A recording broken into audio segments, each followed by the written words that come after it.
Welcome to my LinkedIn tutorial. I'm going to walk through a LinkedIn profile. I'm going to walk through my LinkedIn profile and just kind of hit the high points on some of the things that you want to make sure that you have in your profile.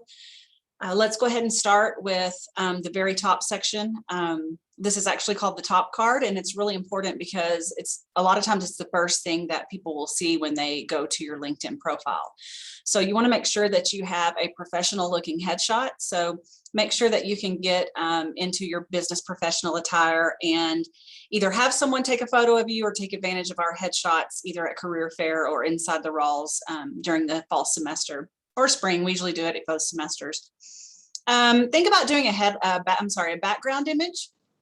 A few years ago, it wasn't a kind of a cool thing to do, but now a lot of times it just kind of helps jazz up your profile and make it stand out a little bit more. So, try to make it relevant. You don't want anything too crazy on there on that background image. The next thing is going to be your headline, which is right under here, underneath your name.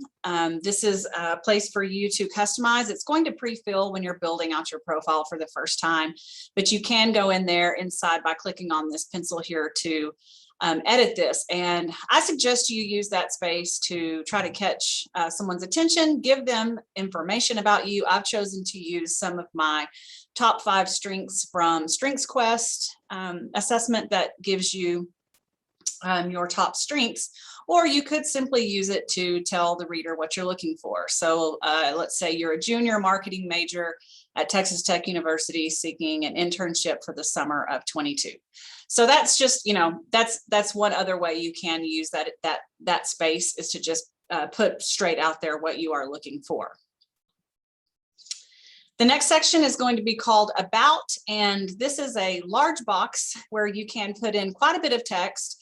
And you really should take advantage of that real estate and give the reader some information about you. Don't just do one big block of text. Make sure that you do break it up into paragraphs. But this is a chance for you to talk about who you are. What are you involved in? What kinds of things are you interested in? Where are you headed? What are you looking for? What are your strengths? What are your natural abilities?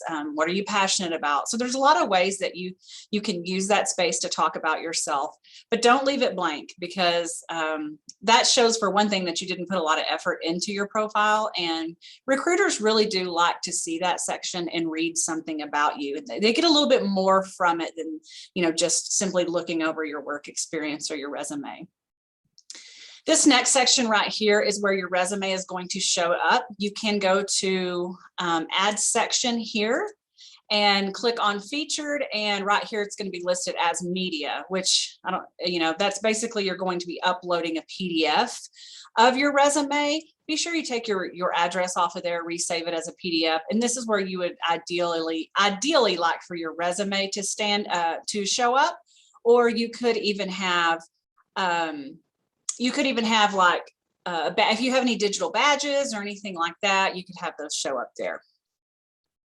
The next thing is going to be your work experience, and it's going to show up in reverse chronological order just as it does on your resume. Feel free to take this directly off your resume, including bullet points, and have all of your work experience. If you have work experience that you would like to highlight that you could not fit on your resume, go ahead and list it here on LinkedIn, because LinkedIn is pretty much, the more the merrier, and as much information as you can get on LinkedIn is great. Okay, then you're going to have your education section, which this is definitely something you want to have on there. I don't know if LinkedIn allows you to move boxes anymore, like it may. So like right here, clicking on this little, I call it pancakes. I know it has a technical name. You need to move your education section to the very top. And that's because that's one of the first things recruiters want to see is, where are you at? Okay, so that way they can see your estimated graduation date, your major, and then also if you have a GPA of 3.0 or above, then go ahead and list that as well on your education. You can go ahead and list other universities you've attended. Unlike your resume does not need to have those, but LinkedIn is, that's very welcoming for LinkedIn. And then you can also list your high school information if you would like. You can list any licenses, certifications, any organizations you're a part of, volunteer experience, There's lots of little extra things you can add, and I'll show you where that's at. So if you click on add section, if you go to accomplishments, there's all these little things in there. Lots of what I call nooks and crannies on little things you can add to LinkedIn if you have that to add. And then next, you're going to see here the skills section. You need to have quite a few skills listed. And I believe you can have up to, like, I don't know, 99 skills on LinkedIn. Nobody needs that many skills, but you need to have quite a few. So think about industry related, also soft skills. You know, look at some job descriptions of jobs that you want and skills you already have listed there, and go ahead and put those. You also want to make sure that you list some of those top competencies and soft skills that employers are looking for, such as teamwork, communication, problem solving, leadership, career management, those types of things. And then lastly, you can see here that I have a couple of recommendations. You will want to work towards getting some recommendations added to your LinkedIn profile.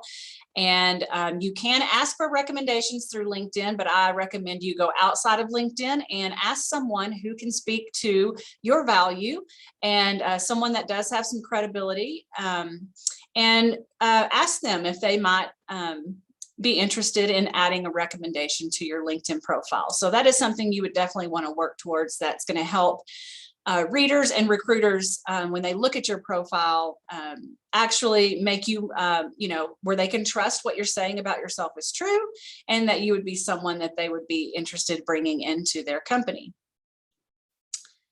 Okay, so that was pretty quick.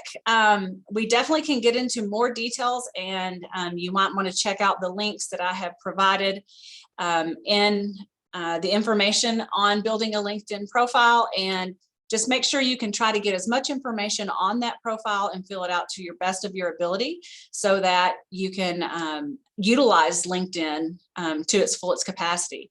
I also want to mention that at some point you want to try to at least get 500 plus connections, because that shows employers that you are trying to network and you are trying to work on using LinkedIn.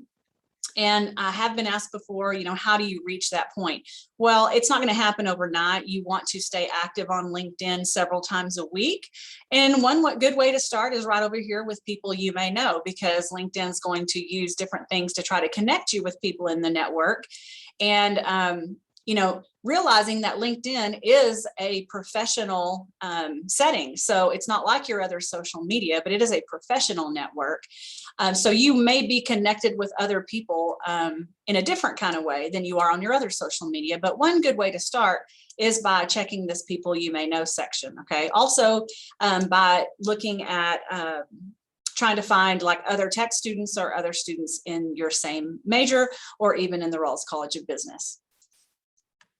Okay, well, I hope that was helpful as far as just a quick rundown on how to get started on creating your profile.